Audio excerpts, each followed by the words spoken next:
الكابتن حسام ميدو، الكابتن احمد حسام ميدو ترند مصر اليومين دول.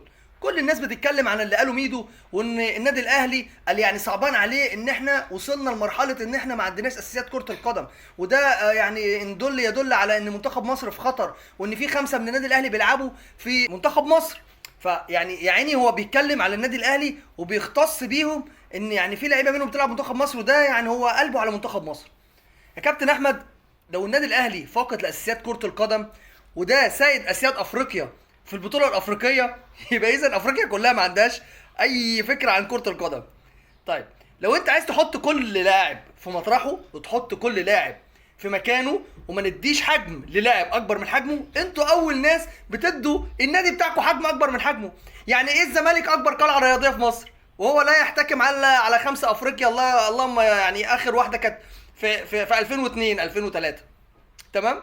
طيب، ده اول حاجه. الحاجه الثانيه، هو اللي جاي عندنا مين من عندكم؟ لسه مش زيزو؟ مش ده كان افضل لاعب في افريقيا وافضل لاعب في مصر واحسن من حسام من امام عاشور واحسن من انجبت الكره الزملكاويه؟ لما جه عندنا بقى كخه، صح؟ بقى فاقد للوعي، فاقد للتركيز. طيب، اللي قبليه مين؟ مش كان امام عاشور؟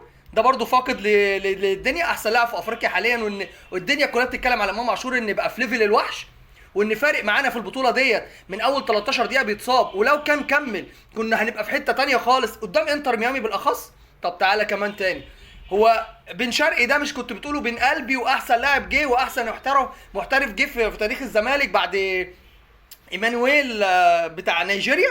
الله، هو مش دول اللعيبه اللي في النادي الاهلي دلوقتي؟ لما دول فاقدين لاساسيات كره القدم. طب تريزيجيه اللي جاي كان من الدوري الانجليزي والدوري التركي والناس دي ما بتفهمش؟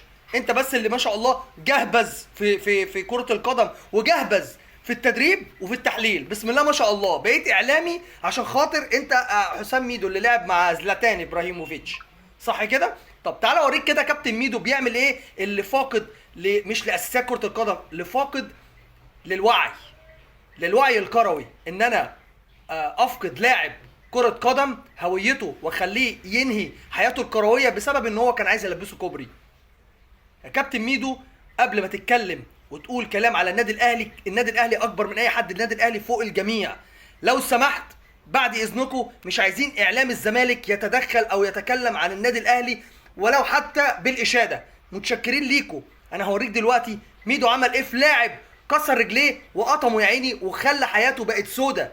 اللي بيتكلم على اساسيات كره القدم، انت ما تفقهش شيء اصلا عن اساسيات الحياه ولا اساسيات الروح الرياضيه ورا الفيلم. يعدي الكرة من غير رجل ميدو، فميدو اتعصب خاصة لما لقى الجمهور قاعد بيضحك عليه. راح بعدها بكام دقيقة دخل على مصطفى بكل قوة وبيقطع له الرباط الصليبي في مشهد هو الأسوأ ونقطة سودا في تاريخ ميدو لحد يومنا ده. وبسبب الضربة دي مصطفى اعتزل الكورة بشكل نهائي. وبيجي شهر يناير سنة 2005